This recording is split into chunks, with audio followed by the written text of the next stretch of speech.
You are listening to the INCJ podcast, Conversations about International Criminal Justice. All right, so I guess we're set then. We want to welcome everyone here, whether it's morning, afternoon, or evening. I know we have several from different time zones. We want to welcome you to, I believe this is the second discussion regarding implementation science. And first one was from our European counterparts. And today we're going to be bringing you the American perspective. We have some wonderful guests that are here. Let me say thanks to INCJ for coordinating this. It is really an excellent opportunity. And I'm really excited about today's topic when we talk about implementation science and talking about the issue. You know, we've made a lot of progress, certainly with evidence-based practices. And dovetailing that into research, I think as a profession, I know I've been involved in the profession 38 years and I've gone to some conferences where it's focused on evidence-based practices. And sometimes you're like, yeah, that's well and good. And we get the research. Now, what are we going to do with the research that we have before us and the evidence-based practices that we have before it? And that's really one of the biggest challenges we have. We all look at a different lens of how we go about, or through a different lens of how we go about implementing it. I know here in Georgia, we have a unique challenge of being one of the largest systems of community supervision in the nation. We're certainly not proud of that, just to be quite honest with you. There are far too many individuals under our supervision, and they're under our supervision far too long. But be that as it may, we've got to look at how we can marry the research and the evidence-based practices in a way that allows us to get to the crux of what we're talking today and actually implementing it. And that's really the focus where we talk about the intersection of operations, research, and implementation. So forgive me, I've got to put in a Southern euphemism there, but it's kind of like you've heard the phrase, perhaps that dog won't hunt. You can have a really pretty dog and you can have a well-trained dog. But the deal is at some point in time, it's got to get out there and hunt. And the environment and landscape is different for all of us, whether it's a small system, a large system, medium-sized system. So that's what we're going to talk about today. So thanks for taking time out of your schedule. Everybody has a choice of what they want to do with their time, and I'm grateful that you have joined in. We have a wonderful, wonderful panel. I am really fortunate to have the opportunity to work with them and alongside them. And I want to take time to introduce them to you. We have Mr. Scott Maurer, who is our Chief of Staff for the Department of Community Supervision. Scott brings nearly 30 years of experience and a wealth of knowledge to include from the implementation side. So he's going to give us a little bit on the operational perspective. And then continue with Department of Community Supervision here in Georgia, Dr. Nick Powell. He's our Director of Research and Strategic Planning, and he'll be focusing on a little bit of the research part of that little three-legged stool, if you will, that I'd reference. But one thing about Dr. Powell also is he actually started in the field. And before he came into the research realm of things, was actually an assistant chief. So he has a little bit of the operational perspective as well as a robust research background. And then from right up the street, Georgia State University, one of the greatest research universities and institutions, Dr. Frances Chin. We're delighted to have her with us, and she is doing some phenomenal work with our staff when we talk about actually implementing and some of the challenges where what I would say the rubber meets the road. So She is with us. And then Dr. Tanya Van Danza. I had to get that right.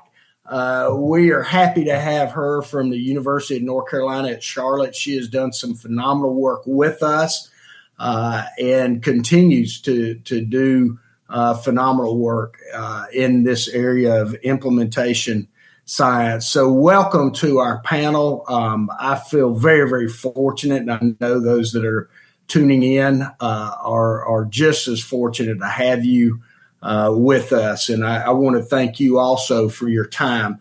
I usually follow the protocol of someone's title or respect. Even though at DCS, we try to be on a first name basis with everybody. Few people refer to me as the commissioner. Usually they just call me Michael. Behind closed doors, they probably call me a lot of other things, but nevertheless, I'll refer to our panel with their permission as Scott, Nick, Francis, and Tanya. So with that being said, we are going to jump right in and talk about the part of research and the part of evidence-based practices and the part of actually operationalization of what we talk about when we speak of implementation science. So I want to start right in with Scott. Let me kick it off with you from your perspective. What makes implementation so difficult to scale? I talked about large systems, small systems, a lot of different complexities. What makes it difficult to scale? Thank you, Michael. And I appreciate the opportunity to talk a little bit about implementation science as well as how it fits into the Georgia framework. And I also want to thank INCJ for hosting this discussion. But for me to talk about scale, I think first of all, and you touched a little bit on it, Michael, in your opening, but I do want to kind of describe what kind of system we're talking about. I know we've got people that are joining us from the UK and EU and the US. And so Georgia obviously is one of 50 states in the US. As Michael said earlier, it is the largest community supervision system in the nation, which ironically, since the United States leads the world in community supervision and incarceration, that makes us the largest in the world. There are on any given day around 200,000 people under felony probation or parole supervision, adult felony probation or parole supervision in Georgia. We have about 2,000 staff in the Georgia Department of Community Supervision. About 1,500 of those staff are sworn staff. And so to put that in perspective, we're a large system. We're not unlike other states, but in the United States, I'm sure it's similar in other countries. Community supervision is kind of done 50 different ways in 50 different states. There are unique things about every state that makes them and their system unique to their state. And so from our perspective, we're going to mainly talk about, obviously, Georgia and how implementation fits into the framework of the things that we try to implement in Georgia. So with that being said, I think from a scaling perspective, one of the biggest things is size. Like when you talk about a system as big as Georgia's system is, the size of the system and being able to go from a small pilot in a local jurisdiction to scaling something to a statewide system, I think you have to obviously give a lot of consideration to the many challenges that, trying to implement something among thousands of employees is going to bring to light.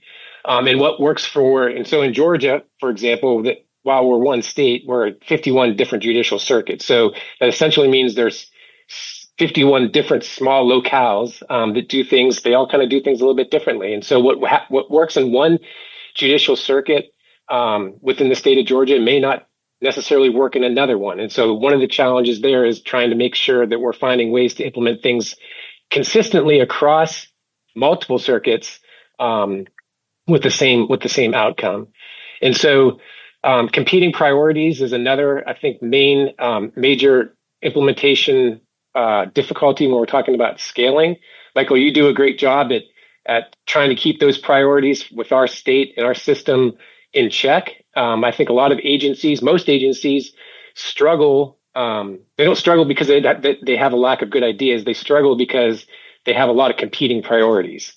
And in Georgia, there are a ton of competing priorities, especially when you talk about, 51 different judicial circuits. Officers have to make decisions every day about supervision, and their priorities are often different depending on where they're located. But, competing priorities is a major concern. And I think one of the things that Michael, you do very well, and we do as an agency very well, is you can't be afraid to say no sometimes.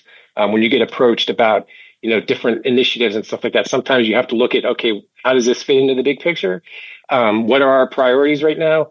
And this might be a great idea. It might be evidence-based, but it's just not the right timing for us to implement something along those lines. So that's just to mention a few things that I feel can have significant impacts on implementing on a large scale.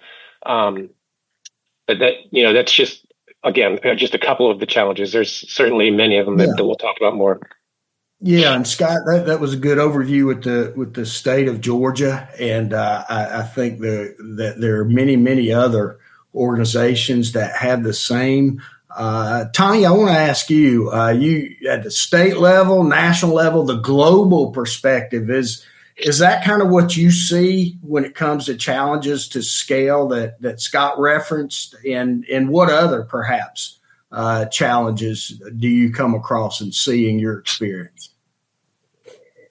So in short, yes, I think absolutely. I think a lot of what Scott said, really was making me think of just multi-level challenges that can impact implementation. And so Scott was talking a lot about organizational level challenges. The fact that you can't take something from, one circuit in Georgia and just drop it in the next and expect the same results. But that same thing is true when you think about what works in Georgia might not work in North Carolina or in a county level jurisdiction in another state, similarly, into another sort of global context. So those multi-level challenges, I think, organizational, but also Scott had also mentioned, large workforce, right? So that's each individual with their own mindset. So that means from a multi-level perspective, you're also thinking about what's happening in the individual mind and mindset of the officers who are the ones who are primarily tasked with implementing something. And so you also have to be thinking about, their attitudes about whatever program you're asking them to do or new policy you're asking them to implement,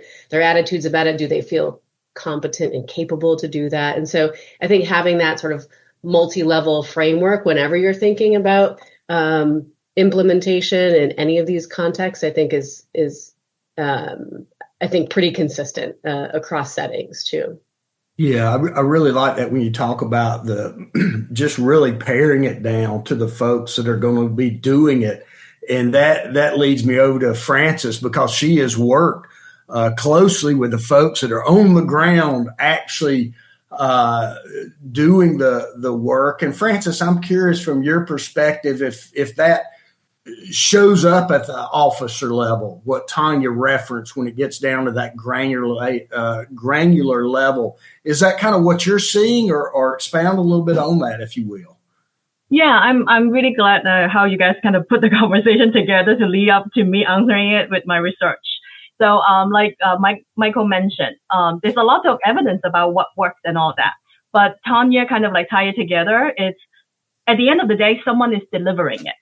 And so that's actually one thing that motivated my research is it's not just about what work is need to be, how it's being done, by whom. So, all those risk tools, motivational interview, cognitive behavior program, all those stuff eventually channel down to the officer who is on the ground level to do those kind of work. So if the delivery mechanism, the officer per se, is compromised, even if you design intervention perfectly, just like Michael said, the well-trained dog going into hunting is not going to work. You have to get to the field level. So because of that, that's why I decided to study officer stress per se, because my background is in the stress and the biological regulation of it. So I want to be clear about why we study this in this context. Typically, when people approach the stress topic, it will be about wellness or HR kind of question. I'm not saying it's not important. It's actually on its own very important and critical. But to me, I feel like it also tied to a performance issue.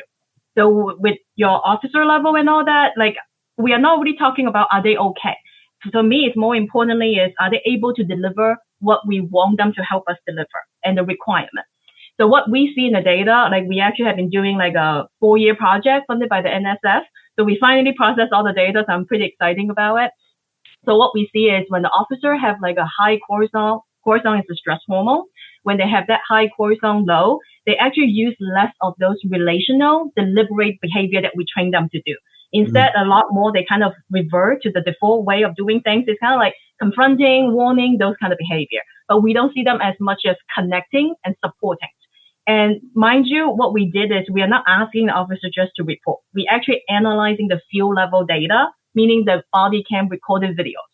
So my research team, we actually go about and again, with the DCS wonderful support, we have like 2,000 of those real-time interactions. And every video we do double coding and we try to find out it's not like what we know works, it's what actually happened in the room, which to my knowledge had never been done in US with this kind of level. We actually have other folks have been doing the kind of work will be, we do training and then we have recorded training session to see how they apply those skills.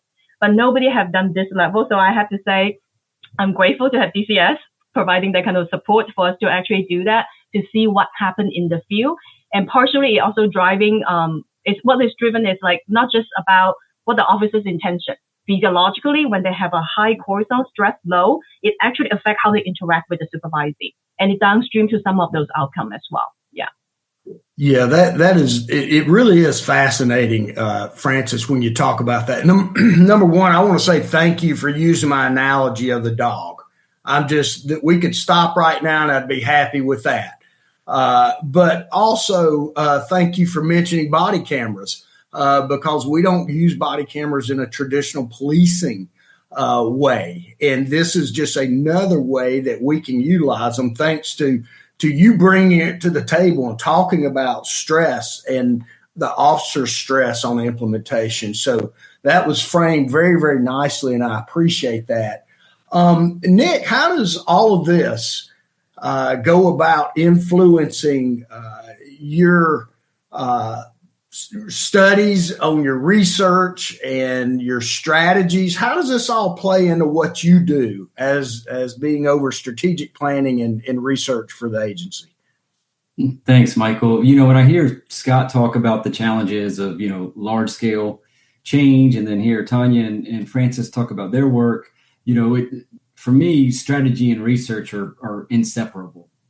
So we've all talked a lot about evidence-based practices, but I strongly believe that we should think of evidence-based practices as a verb, not a noun.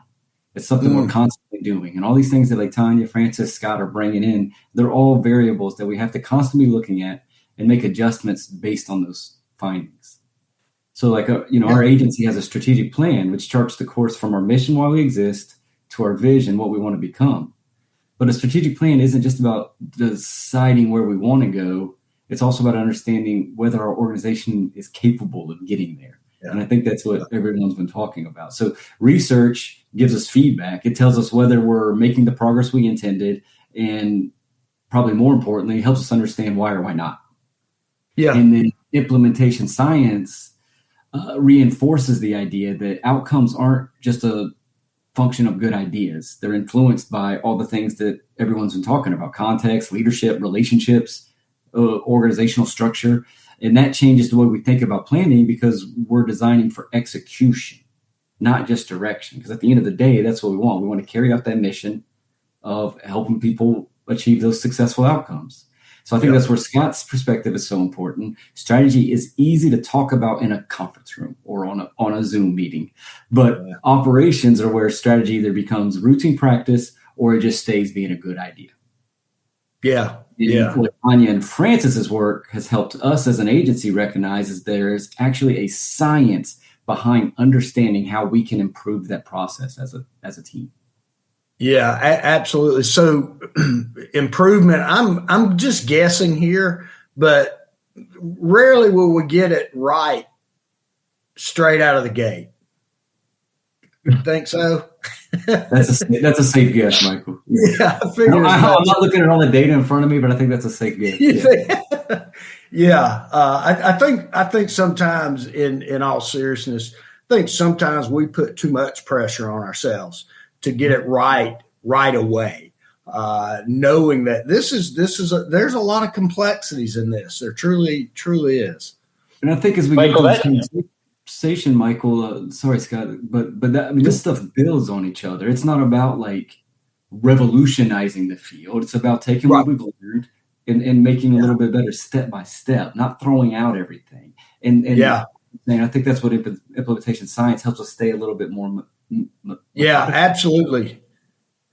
Yeah, I'll take baby steps. Absolutely. Take them all day long. I think that's a direction towards progress. Scott, you were going to say something?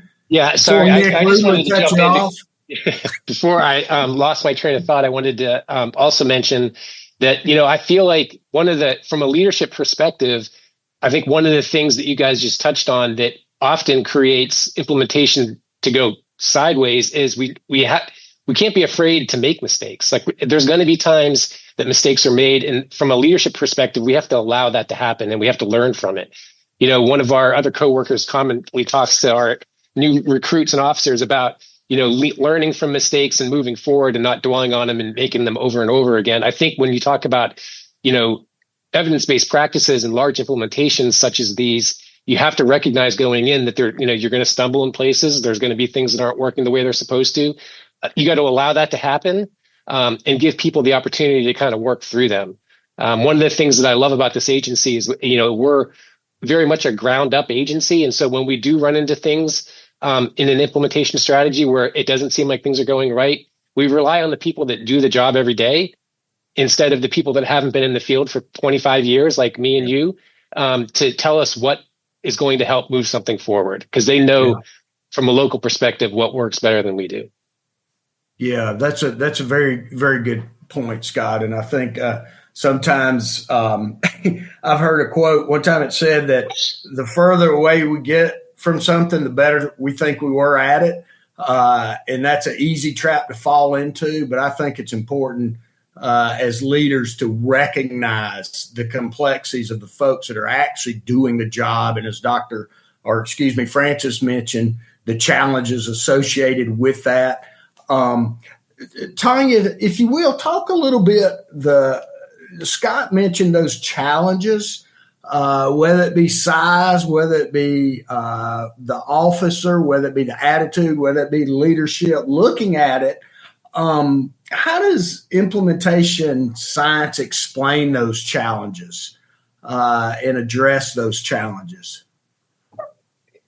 So I think I'll take both of those, explain and address. I think there's a couple of different parts to implementation science. There is the kind of explaining context, and then there's this whole strategy side of it. So in terms of the explaining the context side of this, I mentioned earlier sort of that multi-level kind of challenges. There's a lot of frameworks and super academic things that are happening with implementation science, but the heart of all of that complicated stuff is really just like, making sure you're paying attention to multi-level factors that are going to get in the way of implementation. Yes, to making mistakes, but also to the learning from them part and planning for them. The action side or the strategy side, that's really trying to figure out then how do you address those challenges using the resources that you have and maybe other opportunities. So for me, what that looks a lot like, I'm not a probation officer. I've never been a probation officer, but I get called in to research partnerships because of the methodology. And so usually what I start off any partnership with is a pre-implementation assessment. And that's just a fancy way of saying, learn about the context before you start tinkering around in the context, right? And so we spend a lot of time, not a lot of time, but we try to do a rapid analysis to try to figure out what are we going to get into? What is going to get in the way before we start doing anything? And then from that, we use that multi-level perspective when we do that. And then we connect and try to figure out, well, what are some strategies that we can use to address this before we get too far down the road? Because, you've seen this happen before, right? So some programs coming down the road, everybody or the leadership is into it and everyone else is told to do it, you implement it, and then it fails later. We've seen that. It happens it happens at health services all the time. And so part of that is just slowing down for just a second, try to figure out what are you going to run into? And then again, building those strategies around that. Who's your implementation champion? Are you going to try to do more of an ongoing consultation approach to help your officers implement this? There's a lot of resources within implementation science to do that. And I think that's, to me, taking it out of the academic realm, that's really how it's most helpful for agencies. It's the understanding side of things, using those frameworks to help figure out the context. And then there's the planning and doing side of things, which is really the implementation strategy development. Does that answer your question, Michael? It did. It sounds a lot also like continuous learning, because we know the environment we operate in evolves. I mean, we all know that, let's just face it, come next year, there'll be a new cast of characters in the political arena. And that's one thing that we will have to deal with. So it's always a learning and a continuously evolving of this. And I really like what you say when you talk about the academic side of things. And that's one thing, Tanya, I've always appreciated when you say, hey, I'm not an officer, but you bring the research and you want to find how to make things better. You never lose sight of those that are doing it. So I really, really do appreciate that. Francis, what have you seen along the line? The Scott calls it the street committee out there with the field, the officers that are actually doing this daily grind. What are you finding when we start talking about implementation science? Yeah, I think very similar to Tanya. Like I'm not an officer, and I have to say I never even started my research career thinking that I will be working with probation and parole. So it's kind of a very interesting term for me. My background is mostly on studying like interpersonal relationship and stress, like biological and psychological side of the stress effect. So I think because of the opportunity and all that, like the conversation keep going, and I learned so much throughout research, like talking to officers at the ground level, because I need to do interview to get a sense what is the stress trigger and what is the difficulty in their daily job. And I think one thing that I identify, and also the research literature reflected as well, is for officer in probation and parole, their role is very distinct. They always have two roles that they are kind of like simultaneously need to kind of take on, both needing to be firm, the authority side of it. You also need to be caring and building that relationship. So to me, I think that part of the interpersonal relationship building and interaction, I think sometimes take a big toll. And with the research get building up, it has been said that you want to have both sides. You want to be firm and caring. But so far, the research had not really catching up. But with our project, we actually can be, for the first time, establish that with your agency, we can actually see those two things simultaneously together. Because we find like some finding is the two of them are not a trade-off. Like I think in most people's thought will be, hey, if you need to be firm, it might be hard to build that caring and connecting part of it. But our finding is those two components can be statistically independent. That means you will find some officer, they occupy in a space that they can be high on both. You can see some people, they are low on both. That like, imagine it's kind of a little bit like a parenting style. You have that permissive one. They don't care. They don't do much. They don't connect. But you always also have the people that are more authoritative. They have the boundary. They also have the caring and warmth in there. And then you have people all the way in between. So that's some of the finding that we have. And I think to kind of like make those two sides of the roles being like simultaneously cultivating of both, because you don't want an officer just be warm and fuzzy. You want them to carry out their authority, because public safety matter a lot. That's what I learned through all these years of interacting with the officers and the agency. So I think the challenge is like, what is the component that will affect that relationship building to make them be both firm and caring, now that we established both of them can simultaneously exist in all our video analysis. So I think what my research is doing kind of connect to what Tanya has saying, the multi-level side of it. What I want to study is I don't want to identify who is a good officer, who is a bad officer. That's not my agenda. I want to know for the same officer, why would they sometimes be in a good place when they can be good in both dimensions in 1 month, but sometimes they are lacking? What is shifting that balance for the same person? Because a lot of time when you're looking at the officer differences, you cannot really establish that much causal thing. It's because some officers are doing things the same way. But for us, that's not helpful for implementation. We want to know what shift that for the same person when they can do things one way, and then some other day they can do things a different way. So what tips that balance off? And again, it's like a broken record. I do stress research. So one of the things that I identify is the stress component of it can actually shift those things from this 6 months to the next 6 months for the same officer when they compare to themselves. When they're stressed out a little bit more, when they have a higher cortisol low, what we find is their own behavior shift compared to their own baseline.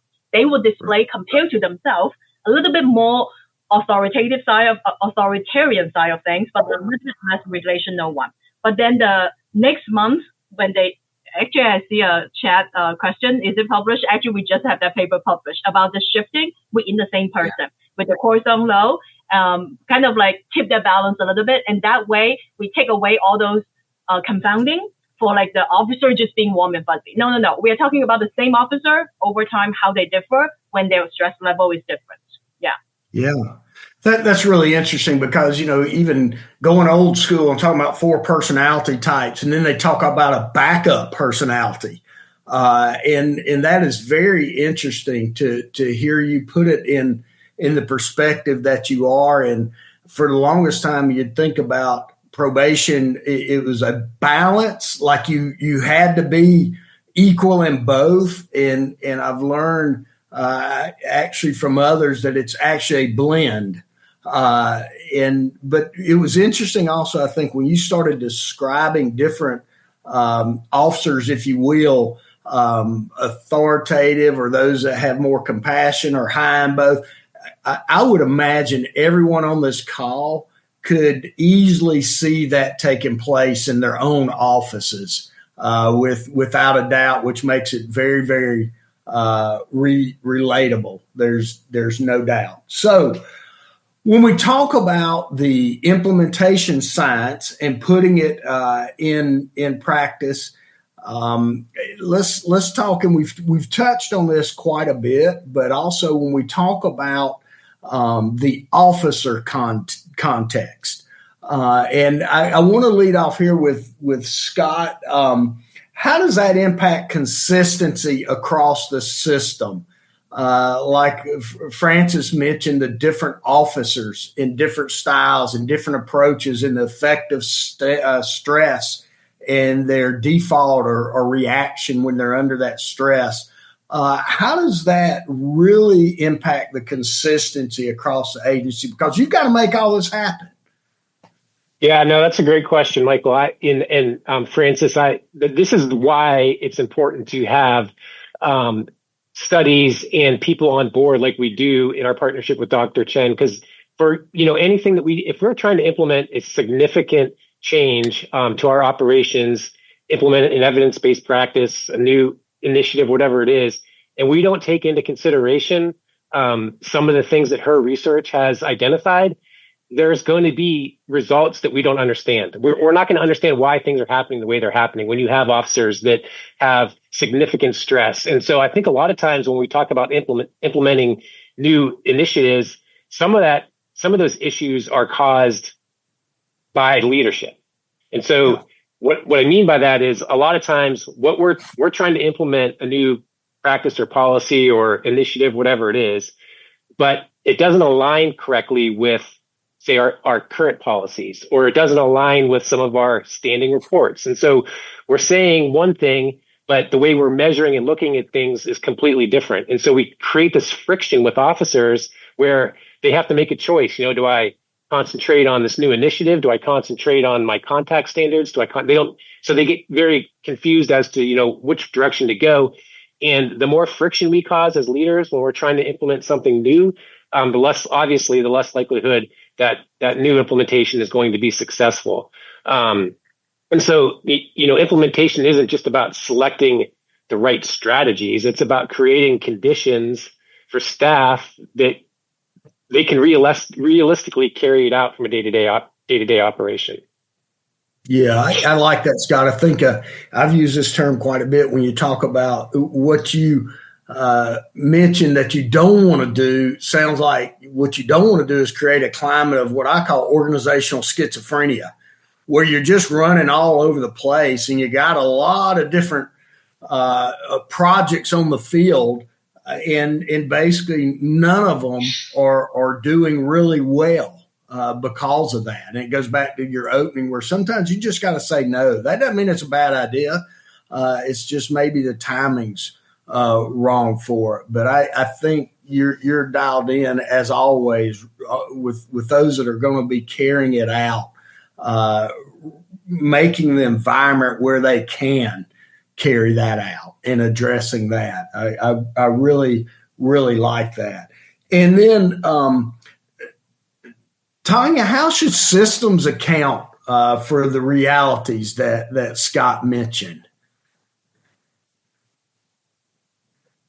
How should systems account for the realities? Yeah, how as big systems, at the macro level. Scott got a little granular at the officer level, but the impact, but from a system perspective. Yeah. Well, one of the things Scott mentioned, was sort of kind of building that culture, building that environment. And I would argue that is a strategy, right? And so part of it is intentionally focusing on, building that fertile ground so programs stick. And so I think a lot of that, often, overlooking middle management in a lot of organizational systems, that happens a lot. But being able to kind of target that organizational culture, aligning, priorities, that's a strategy. Making sure that, the system is ready on all levels. I think that is, in a very general way, I think that is an approach, that is a strategy. And I think it's one of the most important things, because you could take, again, any evidence-based practice, be really excited to implement it and have it go nowhere, no matter how effective it was in some other, part of, the organization or another system. So I think broadly, that would be my answer. The second thing I would say is, we always talk about evidence-based practices with fidelity. And I really bristle at fidelity a lot, and I know it's important, right? But we call it adaptive fidelity. You have to figure out what are those core components that you must absolutely do because it's really linked to outcomes. And then what are those other components that you actually need to tailor and tweak to make it adapt to your system? And I think I know we're supposed to just buy into the evidence-based practice hook, line, and sinker, but I think it becomes a problem with complex multi-level organizations that are very different across jurisdictions, states, countries. You have to kind of figure out what has to stay the same to get that, result, but what can you sort of adapt to make sure that it fits with your context. And I think having that quote unquote adaptive fidelity mindset is probably the way to go for systems to adjust to that reality on the ground. Tanya, when you talk about that adaptive fidelity, man, I really, really like that. Is there a way that you assess organizational culture or leadership and their abilities to have that? Because to me, it seems like that's got to start at the top. You've got to be able to give folks direction and cast a vision. And like you said, there's certain things that are a must, and there are other things that are, yes, this will help it, but you've got to have this first. Any thoughts on that?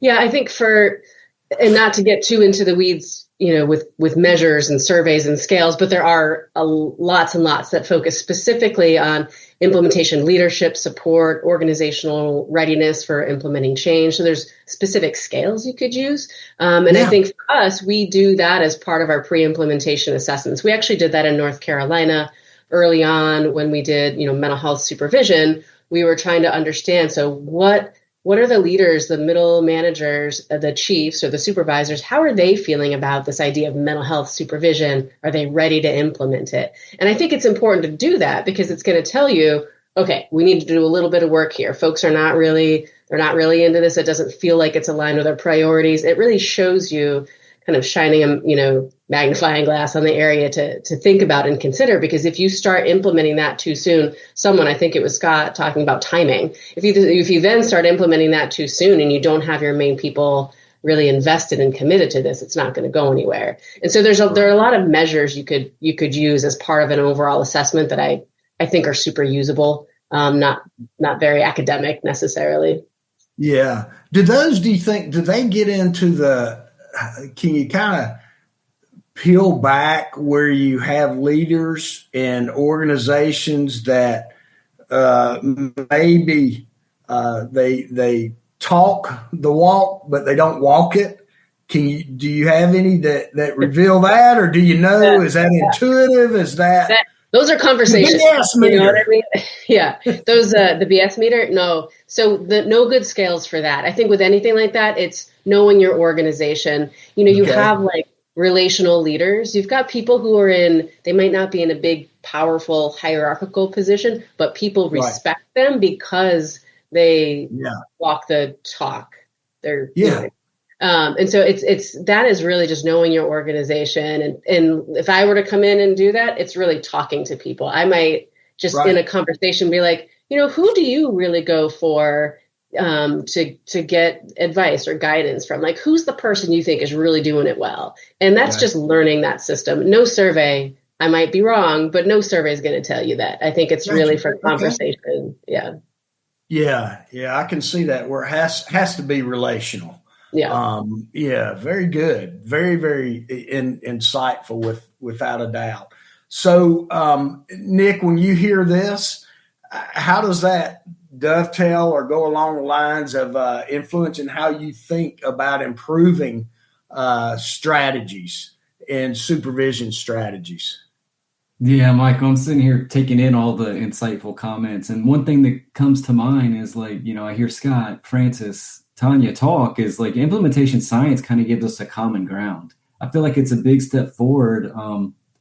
Like even in new conversations, like Tanya's talking about adaptive fidelity, that might seem like a foreign concept now, but I think as we keep engaging in these types of conversations, it'll be more and more prevalent. It'll start making more and more sense to us. Because like you said at the opening, Michael, it's not about like what works and what doesn't. Like it's kind of more about like, how do we get those evidence-based practices to take root? So it's not about what works, but more like what works in this jurisdiction, or what works depending on this officer, what works depending on who the judge is. It's like all these different factors that we keep talking about building that context. So when we think of like the current state, where the general context, where like Francis is talking about that dual role of rehabilitation and accountability, and how that kind of creates this inherent role conflict for the officer and that we have to navigate. And then Scott, you know, talks about competing priorities at the system level, but also at the officer level. Like, what do I need to prioritize? What do I need to focus on? And then you bring that kind of context allows you to answer questions like Tanya said. I loved a little while ago when I wrote it down here, and she said, what are we going to run into? Right. You know what I mean? It's like real talk. So it pushes me to spend less time asking whether a strategy is like theoretically sound, and more time asking whether it's practical, measurable, and most importantly, is it able to be implemented? So one thing implementation science has given me in my role is a greater appreciation for that organizational context, because we often think about improving supervision by adding something new. And I think that's when you get in that chasing that new shiny thing mentality that burns out our officers. And honestly, it burns you out too, Michael. We need to focus on what we are doing and do it well. So a new program, a new assessment, a new policy, that's not always the answer. Implementation science encourages us to slow down and ask whether we're fully supporting the practices we've already committed to. Have we taken the steps necessary as an agency to build the implementation capacity needed for those evidence-based practices to take root? Because sometimes the biggest opportunity isn't a better intervention. It's improving the consistency and quality of the ones we already have. So I think this also connects directly to the work Francis is leading with that officer stress. If we're asking officers to consistently implement these evidence-based practices, then we have to understand the realities in which they're working under. So stuff like officer stress, organizational climate, these aren't separate conversations. Officer well-being isn't a separate conversation. They're implementation conversations. They're mission critical, because that officer's experience is going to determine whether or not how they're carrying out that mission on the front lines. Yep. Nick, it's interesting because when you talk about having too many things and having to prioritize, Peter Drucker said, if you take something on, you got to slough something off. You got to give something up. You can't keep stacking it. And I think that sometimes we we as leaders, we fail in that regard because we may have to take something new on, and something's got to go that we really held dear to us. I want to ask you, and this may be a curveball, so get ready, but Office of Planning and Budget in Georgia, and we have to submit our strategic plan, and they have to have timelines. I understand the importance of timelines, but what's more important, meeting the deadline or the timeline you say, or reevaluating and adjusting the timeline, and perhaps have the reflection that you didn't meet what you said you were going to do? When I say you, I mean as an agency, because you answer to those with the strategic plan. Give me shed some light on that. What we ought to do as an agency?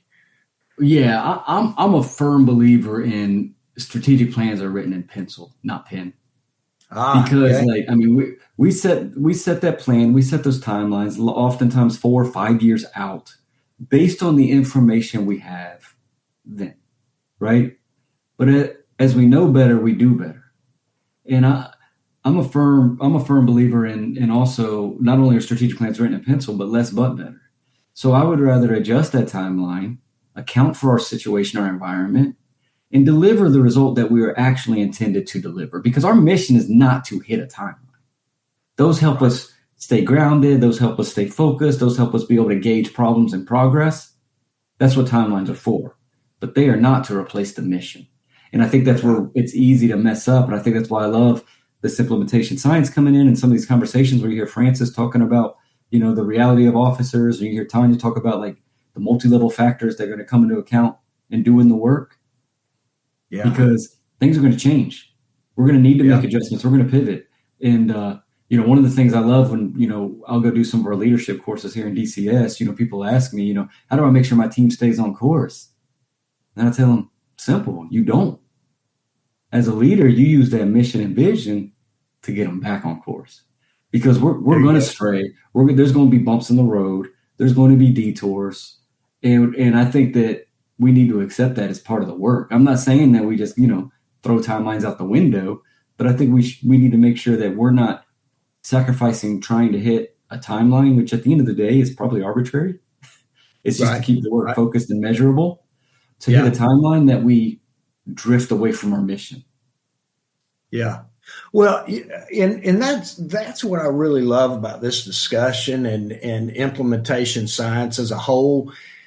Is it's kind of like, we heard about evidence-based practices long ago, and we can talk it, and now actually being able to put it to use, but now also having the vernacular that's associated with implementation science when leadership has to address it in a bigger picture with stakeholders, whether it be legislative, whether it be judiciary, whatever the case may be, executive. And now it kind of seems with the implementation science coming very strong into community supervision. And I know it's been done in the medical profession and also the business arena. It really does provide a framework for leaders to talk about that. And more importantly, for the folks that are doing the work to understand that approach. Because I think sometimes, and Francis can mention and chime in here, when officers, they feel there's an impending timeline, doomsday, if you will, if this does not happen. So, and I'm curious, Francis, what have you seen in the stress of other officers in relation to timeline associated with implementation science? Any thoughts or observations on that? Yeah, because when we approach this project, we actually, like the core zone, that aspect of it is more so like objective. Sometimes as human beings, we are not really that in tune, with like your physiological state. So we also have some part of it is the interview. So we kind of talk to the officer, you talk to talk and kind of get a sense of like what kind of pressure you're under. One thing that did come up is kind of they feel like kind of like a hamster in a wheel.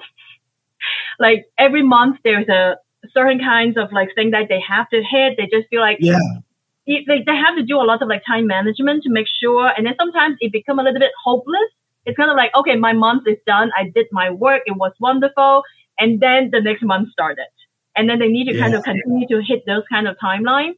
And I think the second thing that I also observed from the qualitative interview, some officer mentioned some of the pressure that, we have to do certain things, like we have to use those scripts, we have to do effective reinforcement of effective usage of enforcement and effective use of authority. But then some officers will be like, I have been doing those.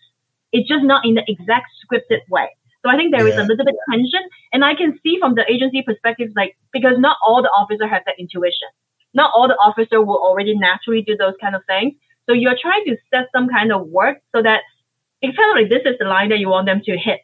Some officers are already above it, but now they kind of need to dumb it down to hit that line. But at the same time, you have officers that they don't have that intuition. They don't really train in that particular way. So that kind of scripted way of doing certain things help them bring up that level. So I think with the agency, when I was talking to the different officers and certain kinds of stress that they're under, and I think it's more so that it's adjustment period. So that I think once that kind of philosophy and that kind of direction have been clearly like get into everybody's mindset, I think it can become a little bit more less rigid. But I do think that there is a reason that you want to be a little bit more rigid to begin with so that you establish some kind of baseline. And go back to what Nick kind of mentioned about the course and the track. It kind of like remind me of like a neuroscience kind of way of thinking how the body works. When you try to do something, you don't really say how you move your fingertips, how you make it 1 inch higher, and then you twist it 30 degrees. You think about that's the person I want to hug. And you naturally reach out to do those things. So the body, it's not really built that way. So I think in some ways the system is also built in that way. You have a clear goal, clear destination, clear mission. And then how to do it, sometimes they detour a little bit, but if they have that insight, if that's someone you want to hug, your hand is going to eventually get there. It might go a little bit further than what you designed them to go, but it will get there. So I think sometimes officers get a little bit overwhelmed with some of the mandate and all that. But my conversation with at least over half of the officers in my data, they are actually appreciate like all those new way of doing it. It's just in implementation side of it, when they actually do it in practice, it kind of creates some stress. But I think when the agency is trying to kind of shift some of their focus to have those two, both like the boundary and the caring warmth side of it together, the rehabilitation and reduce of recidivism, I think there's an adjustment period. And I think the officer actually do understand, which surprised me a lot about how to put it, like how much the officer kind of put in thoughts about those kind of things. They would think about, okay, what is going on? But I know why the agency is doing it. So like all those with the open-ended question that I kind of like do the interview, I always surprised to hear those over and over. Yeah. Like they do have the stress. They are working on it. Yeah, well, and that's very important and being very transparent. I think our leadership team, we have those same conversations. And thanks to the partnership we have with you and also with Tanya, that we're able to rely on your expertise to kind of reveal some of the challenges associated. And maybe when we start going down a path from a leadership perspective that we need to readjust and calculate. And I opened it up when we talked about it, when Tanya was mentioning it's continuous learning and evolving. And it would be great, wouldn't it, where we get to a point where this is just old news to a second just instinct in the way we do business. But there's a lot of work to get to that stage. There's absolutely no doubt about that. So, Tanya, I want to ask you a question, and this is I threw Nick a curveball. Let me throw you one too, and then everybody else can talk about banty roosters. But I got a question for you. What's your challenges, or how do you go about when after you dive into all this, when leadership starts kind of getting off the rails, or maybe not really the way the way it's going is not the way it should be going when you talk about implementation science. How do you kind of correct that?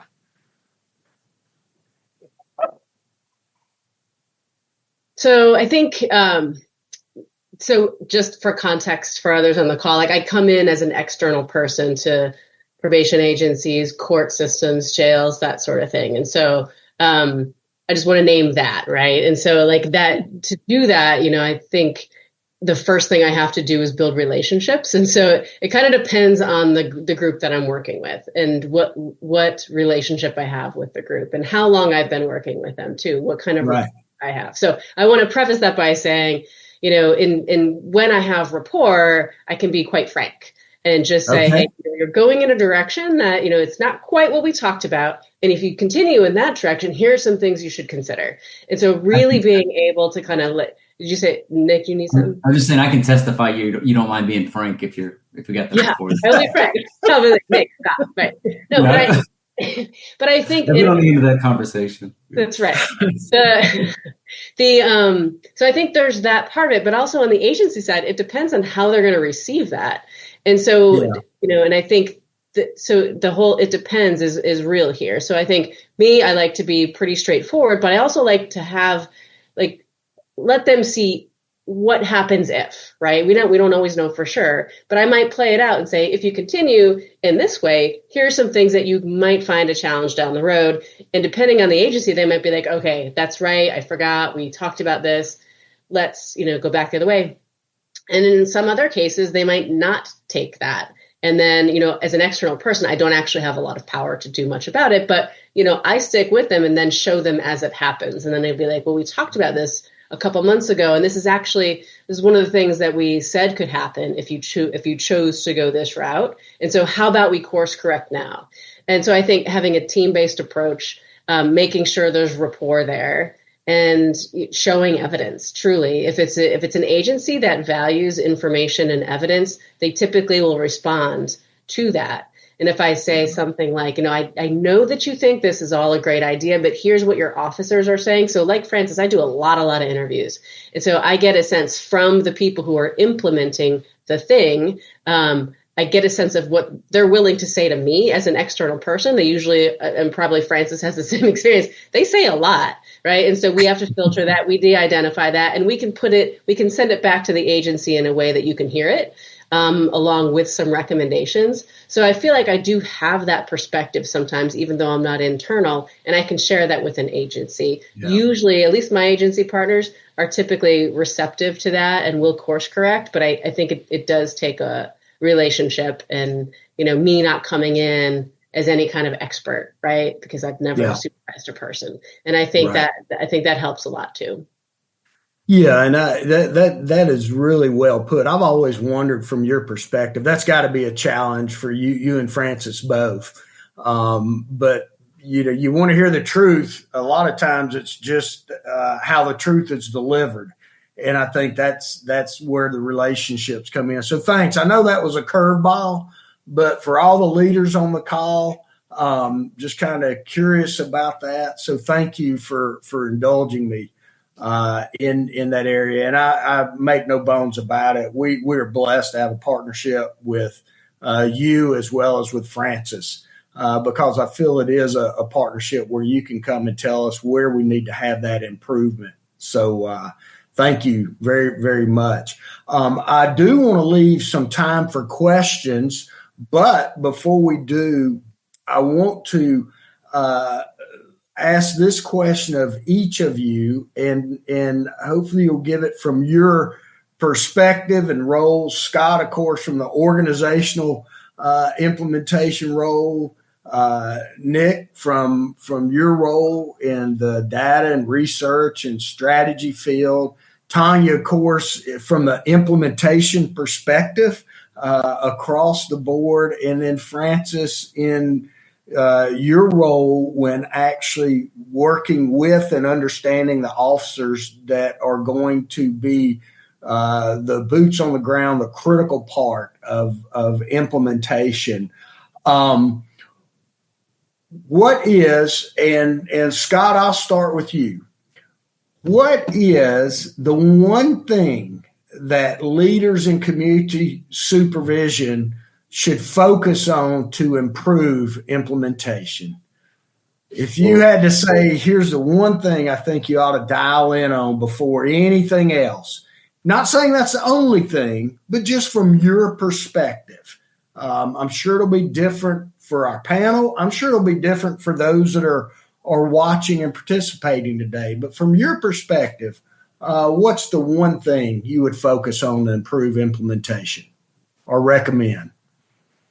Oh man, so it's hard to say one thing, but so from my perspective, I think there's for a long time, I've been, as you mentioned earlier, I've been doing some form of community supervision for almost 30 years, and I feel like I spent a lot of that time focusing on strategy and what is the strategy that we want to use as an agency to get to where we want to go, and the focus was more on what does the evidence say and how do we make that evidence fit our organization.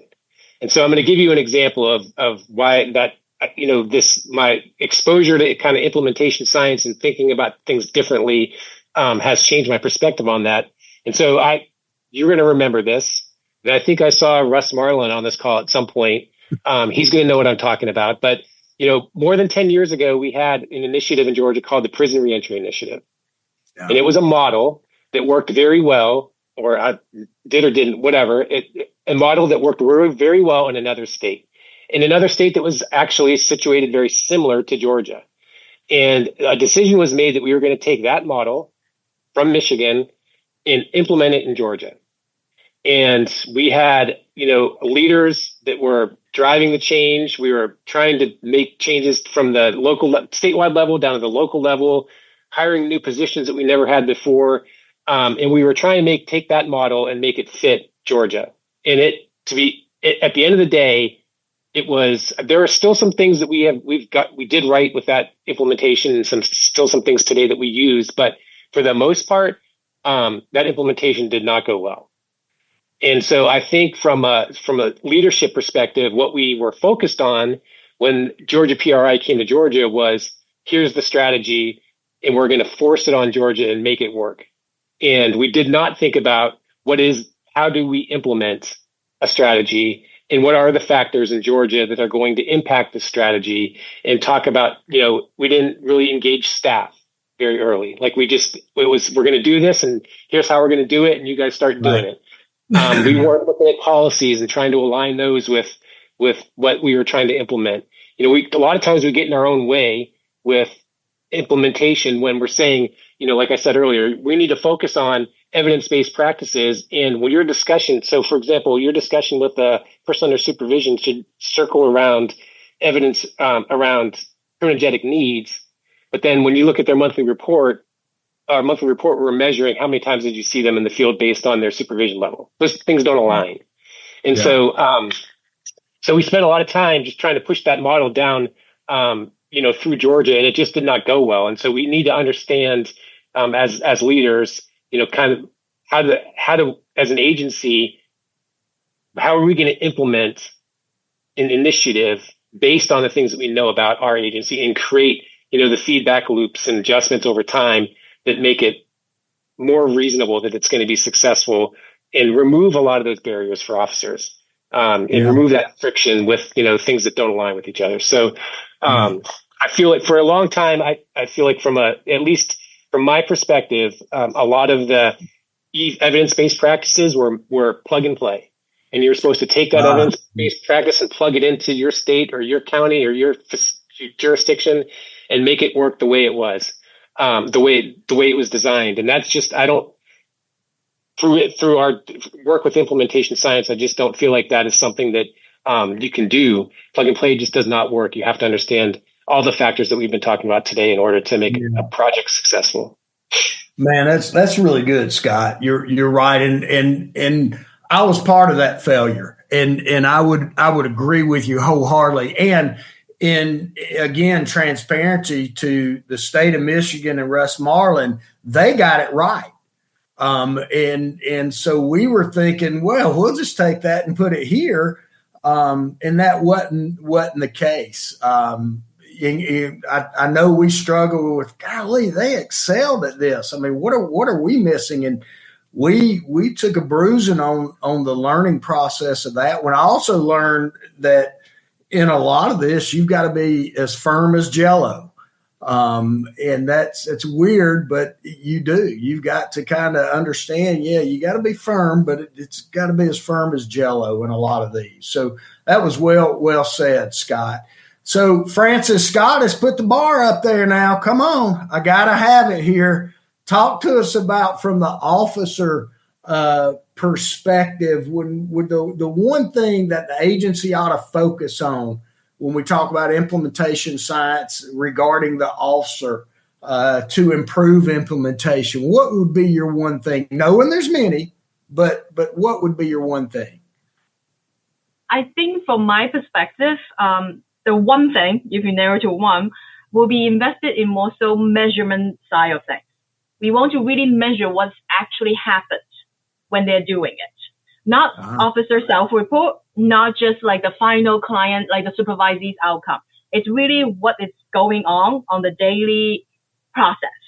Why do I say that? It's because some of my findings show that a lot of the stuff we observe as the third party. But if you rely, I'm not saying the officer is lying. Like, it just, there are certain kinds of like bias or blind spots. They just cannot see certain things. So if you simply rely on the officer self-report to say, oh, did you do this? Did you do that? It might not necessarily reflect what you try to capture. And actually, we already have the technology and the framework. You guys have all those body cam, all those virtual interaction. So it provides great framework and technology to be able to really observe the officer behavior systematically. So if the agency can build even like the basic kinds of monitoring system, not trying to surveillance. It's not for surveillance purpose. It's not trying to like catch you doing something wrong. No. Those are more so for using coaching and kind of like you said, you learn from your mistake. What can you improve? Not saying like, hey, gotcha. It's not for those kind of purpose, but in a way, if we use those technology and framework, we are not really impose anything additional on the officer. We are not constantly have them reporting what's going on, all that. Meanwhile, well aware that those kind of report might not necessarily capture what you try to get at. But you have all those objective data. And to me, objective stuff is always like you cannot lose the subjective one. But objective is something really important in order to really see the fidelity side of things. Is it really happening in the field? Or do you claim that it's happening in the field? There's a big difference between the two. Yeah. And another big thing to me is the genuine attention to the organizational level stressor. Because there are certain things, like I mentioned to Nick before, there were certain kind of low-hanging fruit. Like, of course, some officer will complain about, low wage, low salary, those kind of things. Those are not easily changed, and we are aware of that. There are certain things that are more possible for the structural change that can, like, really speak to the officer, particularly such as the supervisory support from, like, their direct supervisor, the assistant chief and chief. What can they get from them? I think those are the things that the agency potentially can really help, because that provides those kind of support for them to do the implementation. And I think that particular layer of it really important, because the officer is the one doing the groundwork. And for us, in my opinion, if you want to implement something, you don't want to get additional burden on that delivery mechanism. You want to use anything adjacent around them to kind of like cushion them up, to like help them really clear that path so that they can do the work. And it's not just like you're doing it for the sake of like, oh, it's a wellness kind of plan. No. It's not like an HR nicety. We want to do it because you are key to our delivery. Yeah. I like that. Not a HR nicety, but being a key to our delivery. That's a very, very good differentiation. Thank you, Francis. That was so nicely said, and I really, really do appreciate it. And understanding what they're going through when they're doing it is critical. I really like that. So, all right, Nick, we've had two good answers, so let's not mess this up, man.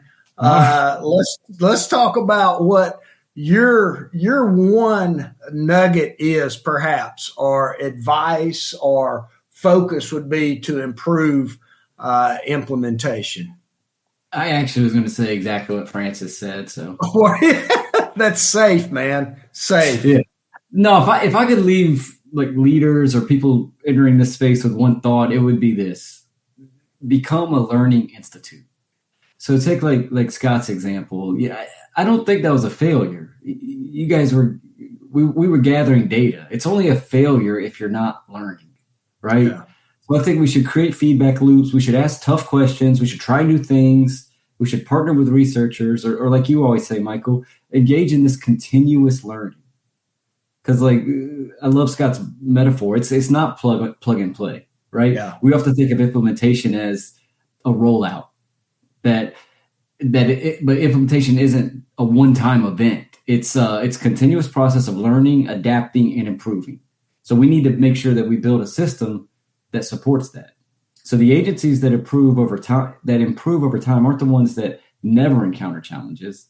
They're the ones that create systems where practitioners, researchers, and all the leaders are continuously learning from one another and adapting to those challenges.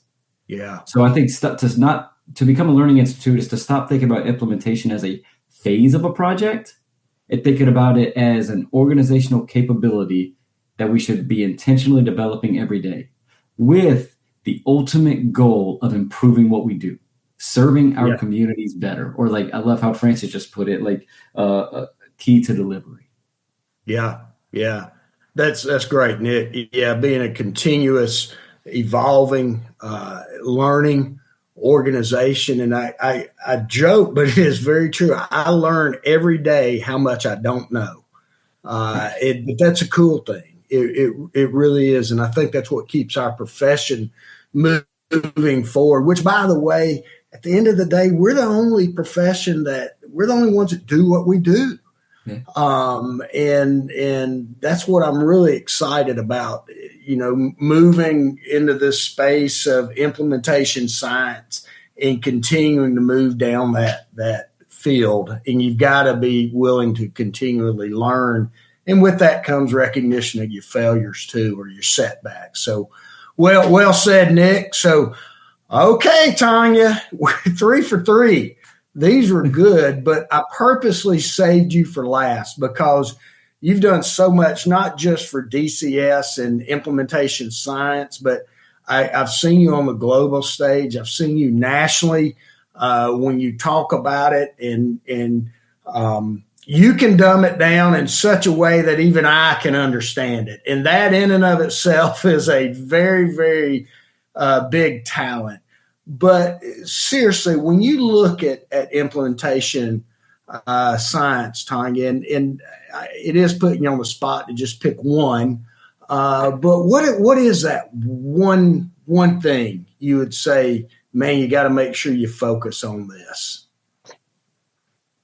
So this is not cheating for an answer, but I'm not going to think of like one thing, one important factor, because if it's predictable what I'm about to say, but I think that's that multi-level perspective that you have to do all the time, because at any one point in time, there might be a specific organizational culture thing. And then at another point in time, maybe it's not there as much, but you have to focus on all those levels at the same time. So I'm more of a process person. So the one thing I would say is really going back to that, pre-implementation process. Figure this out, look at this, do the assessment before, maybe even before you adopt a policy or bring something to make the decision to bring a program to the agency, but definitely before you implement. The one thing I would do is say, figure whatever an assessment looks like from informal to formal, do that first so that you can figure out what's the one thing we have to do right now, because that's going to tell you. Us saying, oh, it's going to be context, it's going to be this, it's going to be that, or organizational culture, it's guessing. And I think doing that kind of assessment in some way, that tells you where to focus. And I think, Scott had said, he'd said, there's still some things that we use today from the Michigan example. And I think what that tells me too, the second part is focusing in on that adaptive fidelity piece. What can we change for our organization that'll make it fit with the organization and what needs to stay the same in order to impact outcomes. So I think pre-implementation can kind of help with that, give you a sense of like, okay, this worked over here, but it might not work in the same way. How can we do things to approximate that same component, but do it in your case, in the Georgia way, to make it work for our agency? Yeah, that's I really do love that adaptive fidelity, and that's the first time I'd really thought about it in depth, because I also think about when we're members of networks and you go to different conferences, or certainly our network of leadership throughout the nation, you just hear some really great things that are taking place and you see great successes. And in the back of your mind, it's easy to say that would never work in Georgia. But I think when you talk adaptive fidelity, you're looking, okay, what will we need to do to introduce that where it could work, or the tenets of its success could be transferred to us? So, excellent job from the panel. I mean, it's easy to say I'm truly blessed that you all let me hang around, and you all do a wonderful, wonderful job. So I just want to personally and professionally thank you for what you do each and every day to advance our profession, whether it be in the state of Georgia, whether it be in the nation, or whether it be globally. Hats off to each of you. I truly, truly am blessed to even know you and interact with you. With that being said, we've got about 12 minutes, and I'm going to ask Nick if he'll kind of look at some of the chats and maybe raise the questions that some have. I know Tanya and Francis, thank you so much for, I've seen you already answering some and sending links back. So thank you for doing that. But Nick, why don't you go ahead and see what we got on the rundown there? Yeah, the biggest question is people wanting to see Francis's research. And so she posted the link to it on there for anybody who hadn't seen it. And then for some reason, a lot of people dropped off after they got it. So they got what they needed. So thanks for putting that up there for them. I scared them away. It must be the paper scared them away. No, they wanted to go. They wanted to go read. But there's much more coming from Francis, and we're posting at least links to her abstracts on our Research and Innovation Hub at the Georgia Department of Community Supervision. So as we learn more, we want to continue sharing it so that we can all grow in this area. But Michael, my friend Howard Wykes from Arizona asked the question: what implementation practices have you found were best in getting buy-in from officers? If we could throw you a curveball, like do you have any thoughts from that, from all your experience? Wow. I think the best buy-in is the answering the question why. Yeah. At the front of it. Because they're going to ask that, well, why are we doing this? And I think there's a multitude of answers, but just answering the why, not being like my parents growing up because I said so. And I find that our folks even recognize that they may not even agree with it at the time or be supportive, but they at least have to have an understanding of why, as a leader, you are wanting to go in this direction. So mine would be explain the why right out of the box. No, I think that's really good, Michael. And I think, some of Francis's comments, we think about like officer stress as something as mission critical, as opposed to, being something separate that we worried about, which has been the traditional approach. Good intentioned, but we've kind of looked at like employee well-being separate from the actual mission and vision of the agency. So to me, like, I think in addition to the why, because the days of salute and execute, I think, are done, right? Like, I mean, these are intelligent people doing difficult work, complicated work in complicated situations. Like they want to know why, and I think they deserve to know why. And But I think also too, it's like to take it one step further, not just buy-in, but also when you buy something, you should own it. So I think taking it one step further and trying to generate not only buy-in, but ownership, Howard, making sure that you're putting as much decision-making as you can to the people closest to the work, so that you're not just cramming it down their throats and telling them how it's going to be. You're engaging them in the process when you can, and letting them give you some feedback on what's actually going to work in reality. You know what I mean? Because that's what we're trying to do. We're trying to apply these like theoretical concepts into a real world application. And only the people on the front lines are going to be able to tell you what adaptations we're going to need to make to make those evidence-based practices take root. Nick, I think that if you don't mind, that to me, the buy-in piece of that is critical. So I have found that once we, as an agency, when we got to a point where we realized that before we do any implementation of anything, we need to talk to the frontline staff. We need to get them involved in the rollout. They need to be part of it from the ground, from the very start, because without that buy-in, you're fighting an uphill battle. And when you find, a hand, whether it's, in a pilot site or, several different areas across the state, when you find a group of people that are, the people that are doing the work every day that buy into what we're trying to do, then they become your cheerleaders going forward. And that's a great example. Implementation science, there's so many different things you can say about what it is and why it works. But I really think for me, it really comes down to, it's not necessarily about the programs and the science. It's more about the people that are doing the work and how you involve them in the process. Just to add one thing, because to jump in for the conversation as well, I do think from the researcher's perspective, it actually helps that when the evidence is generated from within. Because you kind of get to the point about the Michigan example and all that, like it works for them, it might not work for you. But if you have some, like Scott said, you have some pilot and then you have people already engaging and they're champion for it, those are all evidence from within. It means it's something that it worked for this agency. You try it out. You are not just grab and kind of like pluck. It's like things that you kind of test out. You have a kind of like a thoughtful process that you start from small and kind of like, I think that part of it helped the buy-in. It's like, oh, we try it in here in our agency and we consider certain things. And what do you think about it?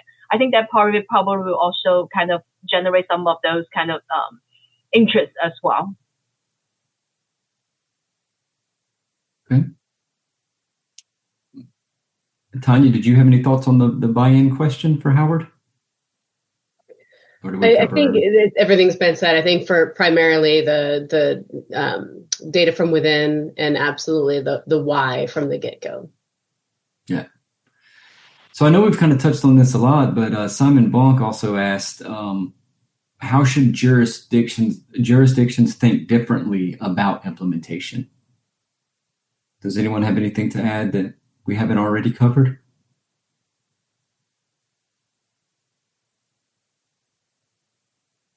And I think this has probably been said in one way or another, but that it's ongoing, right? So I think it's not just the stuff that you do in the first part of it, but just to get it off the ground, but it's ongoing, I think, until you get to sort of sustainability, and that anything can happen. You could have COVID, for example, COVID-19 came, and like thinking through how do these events and how do these other agency changes, your funding could change, how does that impact implementation? So I think primarily we've been talking about it from like let's get it launched and implemented. But I think if we push that out further and think through sustainability, that's really what makes this an ongoing process. You always have to kind of think about it and reassess and potentially retool as needed. Yeah, Tanya, that's in the question, that's what Simon Bonk said. I kind of paraphrased it, but like we often define success by going live, right? Like that rollout, that launching it, and that's it. But I think that the more I do this work, the more I realize that our efforts, resources, energy, structures, everything that we commit to like actually getting those evidence-based practices to take root in a meaningful way that's actually going to, secure our mission and drive us toward our vision, is sometimes, often overlooked. So I think, thinking about implementation as the larger process is definitely what I would say. Yeah. Nick, if I may, when I read Simon's chat, it's amazing how we'll spend more time on actually cleaning something up than if we'd taken the time to go about it in a correct manner. I believe in timelines, and there's no doubt about it, but I also believe in slips and negotiated extensions and reasonable extensions. There's no doubt about that. But I think the complexities, and he acknowledged it, the complexities in this, if you operate off of go live dates and hard and fast timelines, I would venture to say you're going to be far less successful than if you would go about it the way in which Tanya outlined with the implementation science approach. Yeah. And I think it's like strategic plan, even though we set it for a 4 to 5 years out, we look at it every year, right, Michael? We look at it twice every year, at least as a senior management team. I mean, we look at it more than that, but I mean, we all sit down in one room around a table and look at it twice a year together to see does anything need to be adjusted? Not because, we're undermining or discarding timelines, but do they still make sense? With the ultimate goal of defining success, of improving service delivery, not going live, to use Simon's words. All right. Well, the last question is, and I think we've already touched this, is what is the biggest challenge in terms of implementation success? And then this is Rachel Wood, who listed change readiness, context, leadership capability, evidence, or something else. Does anyone have anything different than what we've already discussed? I would just say yes. Yeah. All the above? Yeah. Rachel, in all seriousness. Yeah. Because you could see the different, when I asked you guys that one question, they were all different. And I think that just speaks to, I don't think there is one singular. I think it really is all that she had pointed out right there. That would be my. Very good. Well, that concludes our questions, Michael. Do you want to close us out? And Rachel, listen. Rachel, thank you. I wanted to say thank you again to the panel, and certainly those that participated and took the time to join us, and INCJ for sponsoring it, not just from the European perspective, but from the American perspective. And then I believe towards the end of June, there will actually be a roundtable that will continue discussion. So keep on the lookout for that. But just thank you all so much. And I hope you have a wonderful rest of your week, and keep doing the good work, because there's a lot of work being done out there that it's truly making a difference. And I thank you for that. So enjoy the rest of your day, evening, afternoon, wherever you're coming from. So thank you. You have been listening to the INCJ podcast, Conversations about International Criminal Justice. To find out more, go to our website at criminaljusticenetwork.net, or follow us on Twitter at INTCJ Network.